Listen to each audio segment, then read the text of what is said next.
स्वागत है आपका आज की नई वीडियो में। तो हमारा फर्स्ट पीसी बिल्ड है i3 9 जनरेशन के ऊपर। फिर इसके बाद हमने मदरबोर्ड लिया एसूस का DDR4 वाला। और इसके बाद हम ग्राफिक कार्ड RX 570 या 1050 Ti या जो ये RX 550 है वो ले सकते हैं। इसमें रैम आप कोई भी ले सकते हैं इनमें से। और यहाँ पे एक कैबिनेट और एक PSU, ये अच्छी क्वालिटी क्रॉसहेयर का है। और एक आपको SSD लेनी चाहिए, तो आपको ये फ़र्क दिख सकता है अगर आप ऑनलाइन या ऑफलाइन परचेज करते हैं तो फिर हम आगे चलते हैं। तो फिर उसके बाद हम इनमें से कोई भी प्रोसेसर ले सकते हैं। फिर उसके बाद हम मदरबोर्ड पे आते हैं। हम कोई भी M4 सॉकेट वाला ले सकते हैं।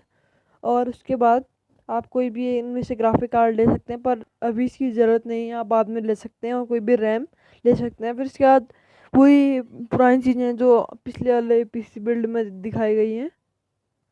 तो यही था इस वीडियो में, अगली वीडियो में मिलते हैं। Thank you.